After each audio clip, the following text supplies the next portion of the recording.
लखनऊ के काकोरी इलाके में एटीएस का बड़ा ऑपरेशन लगातार जारी है और अब तक यहां से 2 अलकायदा के आतंकियों को गिरफ्तार किया गया है। जो खबर आई है उसके मुताबिक 2 आतंकी गिरफ्तार किए गए हैं। आतंकी जिस घर में छिपे थे उसके आसपास के 500 मीटर के दायरे में सभी घरों को खाली करवाकर सर्च ऑपरेशन किया जा रहा है। और उस वक्त लखनऊ से गिरफ्तार अलकायदा आतंकी को लेकर एक बड़ी खबर आ रही है। गिरफ्तार अलकायदा आतंकियों से प्रेशर कुकर बम भी बरामद किया गया है। जिस घर में इन आतंकियों ने डेरा जमा रखा था वहां से प्रेशर कुकर बम भी बरामद किया गया है। संजय त्रिपाठी हमारे सहयोगी जुड़ गए हैं। संजय, क्या है पूरा अपडेट? देखिए आदर्श, गहमागहमी बढ़ गई है क्योंकि अब किसी भी वक्त ये जो एटीएस के कमांडो हैं जिनकी संख्या अभी बढ़ी है क्योंकि एक्स्ट्रा फोर्स का डिप्लॉयमेंट किया गया है, वो किसी भी वक्त इस मकान के इस गैरेज के भीतर घुसेंगे और माना जा रहा है जो कार्रवाई जिस मकसद से एटीएस यहाँ पर आई थी उसको अंजाम देगी। ऐसे इस लिहाज से यहाँ पर एटीएस के कमांडो अभी बढ़ा दिए गए हैं और ये मान के चलिए कि जो कामयाबी मिलेगी उसकी अंदेशा जता रहे हैं। कुछ एटीएस सोर्सेज ने हमें बताया कि बहुत ही जल्द और खुलासे होंगे, गिरफ्तारियां और भी होंगी और जिस आतंकवादी, जिस संदिग्ध आतंकवादी के पर की गिरफ्तारी को लेकर के एटीएस यहाँ जमा है उसको निश्चित रूप से गिरफ्तार किया जाएगा। और एक खास बात और आदर्श आपको बताना चाहूँगा कि जिस काकोरी जगह पर मैं खड़ा हूँ, काकोरी के इस इलाके में सांसद मोहन लालगंज जो है भारतीय जनता पार्टी के कौशल किशोर सिंह, इस गली के ठीक पीछे उनका मकान है। कुछ ही दिन पहले मंत्रिमंडल विस्तार में उनको राज्य मंत्री बनाया गया था और जो एटीएस सोर्सेज का दावा है कि जो आतंकवादी गिरफ्तार किए गए हैं या अभी जो और कार्रवाई होनी है इसका कहीं ना कहीं निशाने पर भारतीय जनता पार्टी के नेता थे। कुछ संघ के नेताओं के बारे में भी कहा जा रहा है कि उनको भी निशाना बनाना था और ऐसी ही तैयारियों के साथ ये सारे यहाँ पर आए थे। जानकारी ये भी मिल रही है कि नेपाल बॉर्डर से ये एंटर हुए थे और उसके बाद यहाँ जमे हुए थे और सेंट्रल एजेंसीज को जब ये इनपुट मिला तो उसके बाद एटीएस ने ये कार्रवाई की। और अब जिस तरह की गहमा-गहमी यहाँ पर है, जिस तरह की संजय, ये बड़ी जानकारी आप दे रहे हैं। मैं आ रहा हूँ संजय आपके पास, एक बार अपने दर्शकों को ये जानकारी दे दें। हमारे सहयोगी संजय लगातार ग्राउंड जीरो से मौजूद है, बड़ी जानकारी दे रहे हैं। काकोरी इलाका, वहीं पर बीजेपी के सांसद कौशल किशोर का घर भी है, वो भी निशाने पर हो सकते हैं। जो सूत्रों के हिसाब से जानकारी मिल रही है, बीजेपी के कई बड़े नेता इन आतंकियों के निशाने पर थे। इस तरह की जानकारी अभी तक सूत्रों के हवाले से मिल रही है। संजय, आगे और क्या अपडेट है? देखिए अब जो एटीएस के सोर्सेज हमें बता रहे हैं कि किसी भी वक्त वो इस जो गैरेज है इसमें जा करके जिस मकसद से यहाँ पर आए हुए थे उस कार्रवाई को अंजाम देंगे। मैं दिखाऊंगा तस्वीरें आपको। कमांडो फोर्स डिप्लॉय किया गया और पूरा 500 मीटर का जो इलाका है उसको सील किया गया है। किसी भी तरह की गतिविधि, आवागमन सबको प्रतिबंधित किया गया है। और यही जानकारी थी कि ये जो गैरेज है और इसके बगल के जो 1-2 मकान है, इन मकानों में संदिग्ध आतंकवादी छुपे थे। 2 लोगों को गिरफ्तार किया जा चुका है जिनका संबंध अलकायदा से बताया गया है। और अब उसी सिलसिले में आगे की कार्रवाई में एटीएस लगातार कई घंटों से यहाँ पर जमा है। एटीएस के जो एडीजी हैं जीके गोस्वामी, वो भी इस वक्त यहाँ पर मौजूद हैं, यहाँ आए हुए हैं। फिलहाल उन्होंने कैमरे पर भी कुछ भी बोलने से इनकार कर दिया, लेकिन ये दावा जरूर किया है कि एटीएस को बड़ी कामयाबी मिली है, कई और खुलासे अभी होंगे।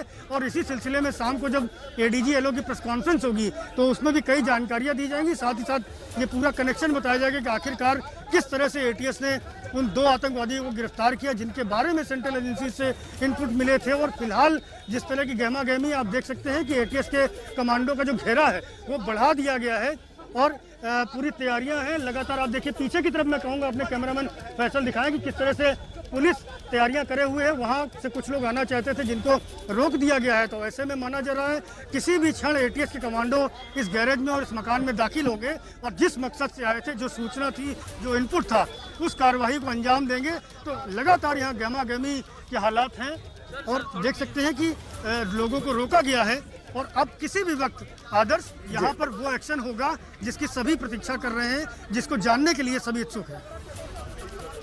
संजय, मुझे एक बात बताइए, मैं ये समझना चाहूंगा, काकोरी का इलाका है, मलिहाबाद है, चौक है, दुबग्गा है, ये तमाम ऐसे इलाके हैं ना जहां पर पहले से भी ये शक जताया जाता रहा है कि आईएस के जो तार हैं वहां जुड़े हुए हैं इन इलाकों से। उसी से जोड़कर इस पूरी घटना को देखें क्या? बिल्कुल देख सकते हैं आदर्श, क्योंकि पहले भी यहाँ की जो हाजी कॉलोनी है वहाँ से सैफुद्दीन सैफी को मार गिराया था। 12 घंटे तक मुठभेड़ चली थी। 2017 का ये मार्च का घटनाक्रम है और उसके बाद कई लखनऊ से आईएसआई एजेंट हों या अलग अलग आतंकवादी संगठन हैं, उनके लोग पकड़े जा चुके हैं, गिरफ्तारियां हो चुकी हैं, कई जानकारियां मिल चुकी हैं। इस तरह से निश्चित रूप से जो इलाका है, चूँकि वर्ग विशेष की आबादी यहाँ बहुत ज़्यादा है, रिहायशी इलाका है, घनी बस्ती है पीछे की तरफ, तो ऐसे में माना जा सकता है कि ये पहले जो घटनाक्रम हुआ था, जिस तरह की गिरफ्तारियां हुई थी, लोग पकड़े गए थे, उसी कड़ी में हो सकता है। हालांकि एटीएस का ये दावा है कि ये नया इनपुट है जो हमें सेंट्रल एजेंसी से मिला था और उसके बाद मैं आपको बीच में रोक रहा हूं संजय, इस वक्त मैं आपको बीच में रोक रहा हूं। एक और बड़ी खबर अपने दर्शकों को बता दें, आतंकियों के नाम का खुलासा हो गया है। आतंकियों के नाम मिनाज और मसरुद्दीन बताए जा रहे हैं और दोनों यूपी के ही रहने वाले बताए जा रहे हैं। ये बड़ी जानकारी है।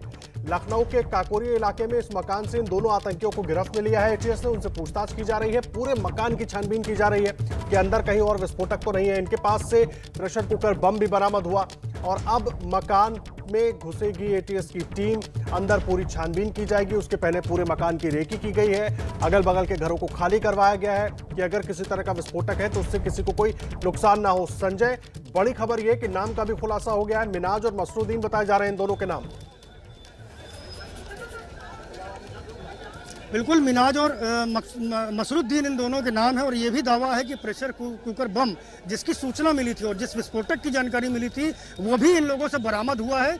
और आदर्श ये एक बड़ी कामयाबी है, एक बड़ी कार्रवाई है एटीएस को। जिस तरह से सेंट्रल एजेंसीज के इनपुट का दावा किया जा रहा है कि सेंट्रल एजेंसीज का इनपुट मिला था और उस आधार पर ये दोनों जो आज गिरफ्तारियां हुई हैं यूपी के रहने वाली है। दावा ये भी है कि इन दोनों की जो हैंडलिंग होती थी, इनको जो निर्देश मिलते थे वो पाकिस्तान से मिलते थे। कुछ नाम अभी सामने आने बाकी हैं, किन लोगों के इशारे पर काम किया जाता था, क्या काम होता था। लेकिन एक बात एटीएस ने, सोर्सेज ने हमें बताई है कि कुछ भारतीय जनता पार्टी के लोग निशाने पे थे और जिस जगह पर यह मकान है जहां आज ये ऑपरेशन चल रहा है, इसके ठीक पीछे सांसद मोहन लालगंज रहते हैं और जो अभी कुछ ही समय पहले राज्य मंत्री बनाए गए हैं। तो यहाँ उस तरह के लोगों का पकड़ा जाना, सांसद के आवास, सांसद क्या अब तो वो राज्य मंत्री हो गए, उसके उनके आवास के नज़दीक में इस तरह के लोगों का पकड़ा जाना अपने आप में बेहद संवेदनशील मामला है और इसकी संवेदनशीलता को समझते हुए एटीएस लगातार यहाँ कार्रवाई कर रही है। किसी भी क्षण ये मान के चलिए कि भीतर एटीएस दाखिल होगी, ऐसा हमें जानकारी दी गई है। और उसके बाद से जिस इनपुट पर यहाँ कार्रवाई की गई थी, जो सूचना के आधार पर यहाँ कार्रवाई की गई थी, वो सारी बातें सामने होंगी। लेकिन ये बड़ी कामयाबी है, जिन दो लोगों को गिरफ्तार किया गया है वो दोनों ही यूपी के रहने वाले हैं। और बड़ी बात है कि एटीएस ने जिस तरह से आज इस ऑपरेशन को अंजाम दिया है वो बधाई देनी बनती है उनकी, क्योंकि लगातार जिस तरह की राष्ट्रीय सुरक्षा को खतरा पैदा होता है इस तरह के लोगों के आने से, इनकी आमद से, इनकी गतिविधियों से, उससे लड़ने के लिए ये एक बड़ी कामयाबी है जिस तरह से आज एटीएस ने लखनऊ में कार्रवाई की। आदर्श संजय, आप बने रहिए हमारे साथ। कुछ देर पहले आपने ही प्रत्यक्षदर्शी से बात की थी, क्या कुछ उसने बताया? एक बार अपने दर्शकों को वो भी बता देते हैं। क्या कुछ प्रत्यक्षदर्शियों का वहां पर कहना है, जो उस मकान के आसपास रहने वाले लोग हैं, वो पहले सुन लीजिए। ये उस मकान के ठीक पड़ोस में रहते हैं। क्या नाम है आपका? मेरा नाम आलम है। भाई, ये जिस मकान में आज कार्रवाई हो रही है एटीएस की पुलिस की, ये किसका है? ये सर तीनों मकान में पुलिस लगी हुई है और तीनों मकान को घेर रखा है। तो आप मुझसे जानकारी किस मकान की लेना चाह रहे हैं? तो हमें तीनों के बारे में बताएं। पहले गैरेज वाला बता दें जहाँ कमांडो खड़े हैं। अच्छा, ये मकान शाहिद साहब और गुड्डू साहब का है, उनका अपना खुद का मकान है। जी जी। क्या करते हैं शाहिद साहब? शाहिद साहब 9 साल पहले सऊदी में थे, तब से जब आए हुए हैं तब से अपना ये वर्कशॉप छोटा सा अपना चला रहे हैं। जी जी। बगल में मकान किसका है? उसके बगल में रियाज साहब का है। रियाज साहब क्या करते हैं? वो गवर्नमेंट जॉब में थे, कम से कम 7 साल पहले रिटायरमेंट हो गए। किस विभाग में थे ये हम नहीं बता पाएंगे। कौन कौन है उनके परिवार में? वो खुद हैं, उनके 2 बेटे हैं, बहू है। जी। शाहिद के परिवार में कौन कौन है? उनके 2 बच्चे हैं, एक 14 साल का है जो फाद है, 9-10 साल का होगा हमद, और अपना मियाँ बीवी है। ये सऊदी अरब से लौट के आए हैं काफ़ी साल पहले। तो ये क्या करते थे वहाँ पर? ये मैकेनिक हैं गाड़ी के। जी। यहाँ भी गैरेज खोल कर काम शुरू किया उन्होंने? हाँ, अपना छोटा सा खोले हुए हैं, कभी कदार वो उनका काम आता है तो करते हैं, वरना घर ही में रहते हैं। अभी इनके घर में इस तरह की कोई संदिग्ध गतिविधि, लोगों का आना जाना, इस तरह की जानकारी नहीं मिली? आप तो पड़ोस में रहते हैं। नहीं सर, हमें कोई ऐसी जानकारी न थी, ना मेरे को देखने को मिली। आज जो कुछ हो रहा आप लोग के माध्यम से मालूम हो रहा है कि आतंकवादी हैं। आप भी तो देख रहे हैं यहाँ कौन कौन, कोई पकड़ा गया यहाँ से? देखा आपने किसी को निकलते? उधर किसी को जाने नहीं दिया गया, हम लोग को रोक दिया गया कि बाहर मत निकलो, अपना अंदर ही रहो। तो उधर मेरे को जाने नहीं दिया गया। जी। अभी भी इनके घर में पुलिस आई हो या कभी कोई पहले भी इस तरह की कार्रवाई हुई हो, कोई गतिविधि आपको लगती रही? नहीं नहीं, ऐसी कोई पहले नहीं कार्रवाई हुई, ना पुलिस वगैरह आई है। लोगों का आना जाना होता रहा है? नहीं, लोगों को नहीं, घर के में भाई हुए या कोई मेहमान हुए, कभी कदार कोई आ गया, वो देखने को मिलता था बस। क्यों चले आए थे सऊदी अरब से इतने साल बाद? आप अपना जो भी 10 साल रहे हो, 20 साल रहे हो, अपना कमाई धमाई करने के बाद परिवार के साथ सभी लोग रहना चाहते हैं। जी जी। और देखिए, लगातार अपडेट हम आपको ग्राउंड जीरो से दे रहे हैं। हालांकि सीधी तस्वीरें जो हम आपको नहीं दिखा रहे हैं, हम आपको जानकारी पूरी आप तक पहुंचाने की कोशिश कर रहे हैं। आतंकियों के निशाने पर बीजेपी के बड़े नेता थे। ये बड़ी खबर अब तक जो जांच में निकल कर आई है। एटीएस के जो सूत्र बता रहे हैं कि आतंकियों के निशाने पर बीजेपी के बड़े नेता थे, और जिस जगह ये घर है काकोरी में, दुबग्गा इलाके में, इसी के पास ही मोहनलालगंज से सांसद हैं कौशल किशोर, जिनको अभी केंद्र में मंत्री भी बनाया गया है, उनका घर है। और इसके अलावा बीजेपी के कई और बड़े नेता भी निशाने पर हो सकते हैं। अभी तक जो आशंका जताई गई है, लगातार वहां पर सरगर्मी बढ़ी हुई है। एटीएस की पूरी टीम वहां पर मौजूद है, कमांडोज वहां पर डटे हुए हैं और उस घर में प्रवेश करने की तैयारी में है, ताकि पूरी तरीके से छानबीन की जा सके कि अंदर कहीं और कुछ और विस्फोटक तो नहीं है। अभी 2 आतंकी मिनाज और मसरुद्दीन को गिरफ्तार किया गया है, उनसे पूछताछ की जा रही है। दोनों यूपी के हैं, उनके पास से प्रेशर कुकर बम भी मिला है। संजय, और कुछ अपडेट मिल रहा है अभी? किस तरह की वहां पर गहमा गहमी आप देख रहे हैं? क्या एटीएस की टीम ने अंदर प्रवेश कर लिया है?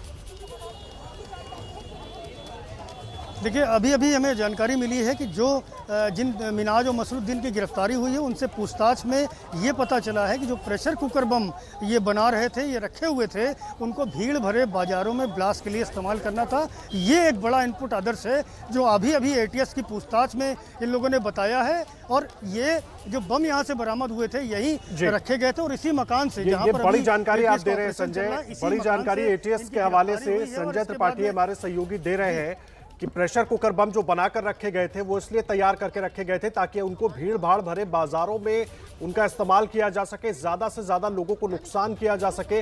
और इस आइडिया के तहत, इस प्लान के तहत इस बम को बनाकर, प्रेशर कुकर बम को बनाकर रखा गया था। ये बड़ी जानकारी इस वक्त हम आपको बता रहे हैं। पूरी तैयारी थी आतंकियों की, पूरा प्लान इनका रेडी था। भीड़ वाले बाजार में धमाका करने की साजिश थी इन आतंकियों की, और इसीलिए ये प्रेशर कुकर बम बनाकर पहले से रखा गया था। संजय, और अपडेट? देखिए आदर्श, पहले भी देश में इस तरह के ब्लास्ट हुए जिनमें टिफिन बम या आपके प्रेशर कुकर बम का इस्तेमाल किया गया था। और उसी कड़ी में ये जो प्रेशर कुकर बम यहाँ बनाया गया था, इन लोगों के पास से मिला है, बरामदगी हुई है, विस्फोटक और भी मिले हैं। ये जो गिरफ्तारी हुई थी, जब पूछताछ हुई उनसे, तब उन्होंने बताया कि ये जो बम हमने रखे थे, ये इस्तेमाल किए जाने थे। बहुत जल्द भीड़ भरे बाजारों में इनको रखा जाना था और ब्लास्ट किया जाना था। ये मंशा थी कि जो ब्लास्ट हो उससे ज़्यादा जनहानि हो। और इस वक्त जिस तरह का माहौल उत्तर प्रदेश में है, 2022 के चुनाव में सारे दल जुटे हुए हैं, ऐसे में कहीं ना कहीं इनके मन में खुराफात थी कि इस तरह का ब्लास्ट हम करके और अराजकता का माहौल पैदा करेंगे। ये मंशा थी और ये जानकारियां एटीएस की पूछताछ में इन दोनों आतंकवादियों ने दी है आदर्श, और अभी पूछताछ जारी है। ये माना जा रहा है कि और अभी गिरफ्तारियां भी होंगी और इसके अलावा और बरामदगियां भी होंगी निश्चित रूप से। और ये मकान जहां मैं खड़ा हूं, संजय, यही सवाल मैं आपसे समझना चाह रहा हूं, क्योंकि पहले भी जानकारी लखनऊ के कुछ इलाकों, मलिहाबाद, चौक, दुबग्गा, इन तीनों को, इन सभी इलाकों को लेकर आप जानकारी भी दे रहे थे। और ये जो आतंकी हैं मिनाज और मुसर्रत, ये दोनों ही यूपी के बताए जा रहे हैं। ऐसे में जाहिर सी बात है, इनको सहयोग करने वालों की लिस्ट, यानी कि स्लीपर सेल का अगर जिक्र कर लें तो वो लिस्ट लंबी हो सकती है। बिल्कुल लिस्ट लंबी हो सकती है। और आदर्श, आपको याद दिलाना चाहूँगा, अभी कुछ दिन पहले जब उमर गौतम गिरफ्तार हुआ था धर्मांतरण के मामले में, तब भी ये बात सामने आई थी कि आईएसआई से इसको फंडिंग होती है। और जब हम रहमत खेड़ा, जो मलिहाबाद का इलाका है, वहाँ पहुँचे थे, तो वहाँ एक सेंटर ऐसा था जहाँ पर उमर गौतम पहुँचता था। उस संस्था में वो उपाध्यक्ष भी था, पदेन सदस्य था। ये अलग बात है कि बाद में उसे हटा दिया गया, लेकिन वहाँ पर उसका आना जाना था। तो कुल मिलाकर के आप समझ सकते हैं, कहीं ना कहीं ऐसी तमाम चीज़ों से कनेक्शन जुड़ेंगे। अभी जब एटीएस की पूछताछ होगी और संभव है कि शाम को 5 बजे जब प्रेस कॉन्फ्रेंस में इसका खुलासा होगा, तब भी कई नई जानकारियां मिलेंगी। हो सकता है कि कहीं ना कहीं इनके कनेक्शन दूसरे आतंकी संगठनों से हों, या जिन लोगों की गिरफ्तारियां अलग अलग मामलों में हुई हैं उनसे हो सकते हैं। तो ऐसे कई सारे इनपुट हैं आदर्श, जिनकी जानकारी एटीएस को मिलेगी। फिलहाल पूछताछ अभी जारी है और ताज़ा अपडेट ये है कि जो टिफिन बम इनके पास से मिला है, इस टिफिन बम को भीड़ भरे बाजार में रखकर ब्लास्ट करने की योजना थी और उसी को अंजाम देने के लिए यहाँ पर पर मौजूद थे, हालांकि नाकामयाब हो गए। सही समय पर एटीएस को जानकारी मिल गई और एटीएस ने इनको धर दबोचा। अभी जो इनके साथी हैं उनकी गिरफ्तारी होनी बाकी है। इसके अलावा और कई सारी दस्तावेज भी मिलने बाकी रह गए हैं, क्योंकि ये भी बता रहे हैं एटीएस के सूत्र कि जब मिनाज और मसरुद्दीन की गिरफ्तारी हुई है तो इन दोनों ने कुछ जो इनके पास कागज़ दस्तावेज मौजूद थे, कुछ सबूत थे, उनको मिटाने की भी कोशिश की है। तो ऐसे में अब इनसे पूछताछ की जा रही है कि किन सबूतों को इन्होंने ख़त्म किया, और निश्चित रूप से मान के चलिए कि बड़े खुलासे होंगे। आदर्श, मैं एक चीज जानना चाहूंगा, कुछ भी अभी तक कोई ऐसी जानकारी एटीएस के हवाले से मिल पाई हो, सुरक्षा एजेंसियों के हवाले से मिल पाई हो? क्योंकि जिस तरीके से ये पूरी घटना सामने आई है और अब 2 लोग तो गिरफ्तार कर लिए गए हैं, उनसे पूछताछ भी होगी, इनके और भी सहयोगी हो सकते हैं क्या? उसको लेकर अभी तक कोई अपडेट मिल पाया संजय? देखिए, अभी जो मिनाज और मसरुद्दीन की गिरफ्तारी हुई है उनसे पूछताछ एटीएस की जारी है, और आदर्श बमुश्किल 2-2.5 घंटे पहले ही उनकी अरेस्टिंग हुई है। तो ऐसे में एटीएस उनको एकांत जगह पर ले जा करके पूछताछ कर रही है, तमाम विषयों पर उनसे जानकारी कर रही है। साथ ही साथ हमें ये जानकारी मिली है कि उससे कुछ इनपुट मिले हैं, उस आधार पर कई राज्यों में भी एटीएस को सूचना भी दी गई है, जिलों में सूचना दी गई है, अलर्ट रहें, हो सकता है कि कुछ और एक्शन करना पड़े। तो अभी बहुत ज़्यादा तो एटीएस के सोर्सेज नहीं बता पा रहे हैं, क्योंकि उनका कहना है कि जैसे ही ऑपरेशन खत्म होगा उसके बाद हम इस बारे में पूरी अधिकृत जानकारी देंगे। देखिए, एटीएस के कमांडो इस वक्त अलर्ट हो गए हैं, तो अब मान के चलिए कि बहुत जल्दी कुछ न कुछ इस गैरेज से सामने निकलेगा, क्योंकि अब कमांडो कार्रवाई किसी भी क्षण शुरू हो सकती है। बहुत लंबे समय से कमांडो यहाँ डटे हुए हैं, लेकिन अब ऐसा लगता है कि कहीं ना कहीं अब इस मकान में, इस गैरेज में घुस करके जिस इनपुट के आधार पर यहाँ एटीएस आई है, जो सूचना उसको मिली है, उस आधार पर कार्रवाई किसी भी वक्त आदर्श शुरू होगी। और उसके बाद मान के चलिए कि जो जानकारियां हैं, जो कार्रवाई है, गिरफ्तारी है, जो अन्य बरामदगी है, उसकी भी हमको जानकारी मिलेगी। आदर्श जी संजय, आप नजर बनाकर रखिए, लगातार इस बड़ी कवरेज पर हम बने हुए हैं। लखनऊ से हर एक अपडेट आप तक पहुंचाते रहेंगे। काफी देर से जो आतंकवादी हैं अलकायदा के दोनों, उनसे पूछताछ की जा रही है, और मुझे अभी जानकारी मिली है कि इनके पास से करीब 4-5 बड़े बैग में सामान लिया गया है। एटीएस की टीम उन सामान को बैग में रख करके फिर उन सबको खंगाल रही है। बहुत महत्वपूर्ण सूचनाएं इन दोनों के पास से मिली है, और मेरी जो अभी एक सीनियर अधिकारी हैं जो सेंट्रल एजेंसी से ताल्लुकात रखते हैं, उन्होंने इस बात को बताया कि ये जो एक ऑपरेशन था जिसमें सेंट्रल एजेंसी की टिप ऑफ पे ये यूपी एटीएस ने किया है, ये एक बहुत बड़ी कामयाबी के तौर पर देखा जा सकता है। इन दोनों का जो हैंडलर था, जो पाकिस्तान और अफगानिस्तान के बॉर्डर पे है, उससे जिस तरीके से संपर्क में था, किसी बड़े इरादे से था, लेकिन आखिर वो किस मोटिव से लखनऊ में थे, इनके पास इतनी विस्फोटक क्या था, क्या इनका इरादा था, इसके बारे में अभी तक ठीक पता नहीं चल पाया है। पूछताछ जारी, और जब शाम 5 बजे का वक्त तय किया गया है, उसमें इन सब बातों के बारे में खुलासा किया जाएगा। जी पंकज, आप नजर बनाकर रखिए। संजय त्रिपाठी भी हमारे सहयोगी लगातार ग्राउंड जीरो पर डटे हुए हैं, वहां से भी हर एक अपडेट आप तक पहुंचाते रहेंगे।